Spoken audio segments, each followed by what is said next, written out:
আসসালামু আলাইকুম। কৃষি কথা ইউটিউব চ্যানেলে আপনাদের সকলকে জানাই স্বাগতম।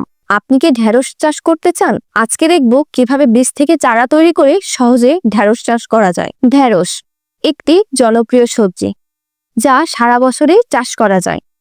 ঢেঁড়সের বীজ থেকে চারা তৈরি ও চাষ পদ্ধতি ধাপে ধাপে জেনে নিই। বীজ নির্বাচন ও প্রস্তুতি। ভালো জাত ও রোগমুক্ত বীজ নির্বাচন করুন।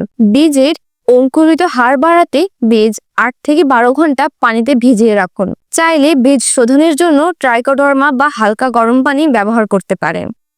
চারা তৈরি। ঢেঁড়স সাধারণত সরাসরি জমিতে বপন করা হয়, তবে আগাম চাষ করতে চাইলে চারা তৈরি করা যায়। চারা তৈরি করার নিয়ম: নার্সারির ট্রে বা পলি ব্যাগে মাটি প্রস্তুত করুন। 1 ভাগ দোআঁশ মাটি প্লাস 1 ভাগ পচা গোবর সার। প্রতি ব্যাগে 1 থেকে 2টি বীজ পুঁতে দিন।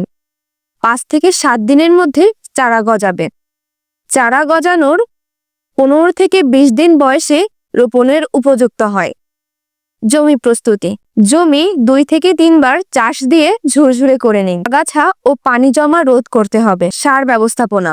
প্রতি শতকে পচা গোবর 10 থেকে 15 কেজি, ইউরিয়া 100 গ্রাম, টিএসপি 150 গ্রাম, এমপিও 75 গ্রাম দরকার হয়। ইউরিয়া 2 কিস্তিতে প্রয়োগ করুন। প্রথমটা রোপণের 15 দিন পর, দ্বিতীয়টা রোপণের 30 দিন পর।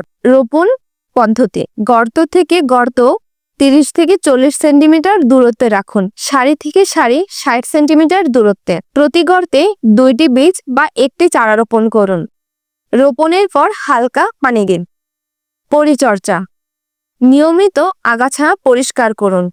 7 থেকে 10 দিন পর হালকা সেচ দিন। পোকামাকড় ও রোগ দেখা দিলে জৈব বা অনুমোদিত কীটনাশক ব্যবহার করতে পারেন। ফল সংগ্রহ: সাধারণত ফুল ফোটার 5 থেকে 7 দিন পর ঢেঁড়স সংগ্রহ করা যায়। প্রতিটি গাছ থেকে গড়ে 20 থেকে 25টি ঢেঁড়স পাওয়া যায়। প্রতি শতকে 20 থেকে 30 কেজি পর্যন্ত ফলন হতে পারে। তাই সম্মানিত দর্শক, আপনারা যদি ছাদ বাগানি হয়ে থাকেন অথবা কৃষিপ্রেমী হয়ে থাকেন, তাহলে উন্নত মানের বীজ নিতে আমাদের সাথে যোগাযোগ করুন।